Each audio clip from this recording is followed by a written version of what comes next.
Légumes renversés. L'année 2024 n'a pas été une bonne année pour les ventes de voitures neuves. Les Français se tournent davantage vers les véhicules d'occasion. Les immatriculations de voitures neuves sont en baisse de près de 5% sur un an. Sur l'année, on aura livré moins de 1 700 000 voitures. C'est très en dessous du rythme moyen pré-Covid. La hausse des prix encourage les acheteurs à se tourner vers le marché de l'occasion qui voit ses ventes progresser de 2%.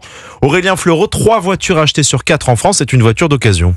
Le ratio aura rarement été aussi favorable au marché de l'occasion avec 3,2 ventes pour une seule transaction sur le marché du neuf où les prix flambent toujours et où Toyota affiche la plus forte progression, plus 17%. Un marché qui reste porté par des modèles comme la Clio, notamment en version hybride. Grégory Pelletier, directeur de la rédaction de l'Argus. Une des informations de l'année, c'est que l'hybride pour la première fois est l'énergie préférée des Français devant l'essence et l'électrique. Le premier est toujours Renault, devant Peugeot et Dacia qui est bien ancré à sa 3e place. Si on compare le marché 2024 au marché 2019, c'est quand même à moins 24%. Donc les ventes de véhicules neufs, c'est très compliqué. Très compliqué aussi pour Tesla, moins 36% sur un an, même si paradoxalement, le modèle Y reste la voiture électrique la plus vendue en France. Stellantis est également dans le dur, moins 13% pour Citroën, moins 19% pour Fiat.